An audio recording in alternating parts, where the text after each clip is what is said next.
Facebook ইউটিউবের একজন content creator কাফি ভাই, আজকে দেখলাম সেই কাফি ভাইয়ের বাসায় আগুন দেওয়া হয়েছে। আসলে তার যে কর্মকাণ্ড, কিছুদিন আগে তিনি কুকুর নিয়ে, মশার কয়েল নিয়ে ভিডিও আপলোড করতেন।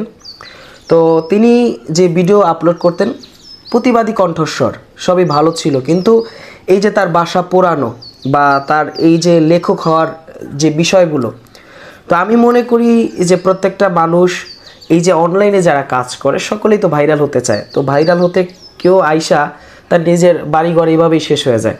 তো আমি মনে করি এখানে এই যে কাফি ভাই, তার রাজনীতিতে প্রবেশ করাটাই হচ্ছে তার জীবনের সবচেয়ে ভুল ছিল। যদি সে আগের মতোই থাকতো, এত বেশি ভাইরালের জন্য উন্মাদ না হইতো, তাহলে আমার মনে হয় যে তিনি যে ধরনের কাজ করেছিল সেটা ঠিক ছিল। আজকে সকালে তার বাসা পোড়ানো হয়েছে, আসলে এটা আমরা ভালো চোখে দেখি না, কারণ একজন মানুষের বাসা বাড়ি পোড়ানো এটা আসলে একটা সুস্থ মানুষের, সুস্থ সমাজের এটা কাজও না, তাই না? তো একজনে পোস্ট করছে এই যে কাফি ভাইয়ের বাসা পোড়ানো নিয়ে, অসংখ্য মানুষ সেখানে কমেন্টস করছে। দেখলাম না একটা কমেন্টসও যে তার পক্ষে লেখা, সবাই মানে হাহা রিয়েট দিতেছে, কেউ খুশি হইতেছে, আবার অনেকে বলতেছে যে এটা তার কর্মের ফল, এই ধরনের অনেকে অনেক কথা লিখেছেন।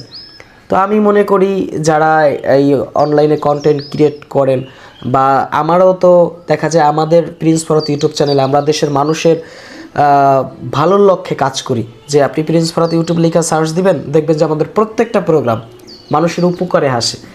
একটা এখন পর্যন্ত 2013 সাল পর্যন্ত আমি কথা বলি, অযথা একটা বাক্য ব্যয় করি নাই যেখানে একটা প্রোগ্রাম দেখা মানুষ কিছু শিখতে পারে নাই।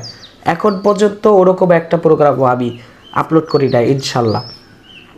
তো সকলের কাছে আমি, যারা এই কন্টেন্ট ক্রিয়েট করেন, দেশের মানুষের লক্ষ্যে কাজ করেন, সকলেরই উচিত যে আপনি রাজনীতির মধ্যে জড়ানো দরকার নাই। আপনি যেহেতু কন্টেন্ট ক্রিয়েটার, এটার মধ্যেই সীমাবদ্ধ থাকেন, তাহলে আপনি এই ধরনের সমস্যার সম্মুখীন হবেন না।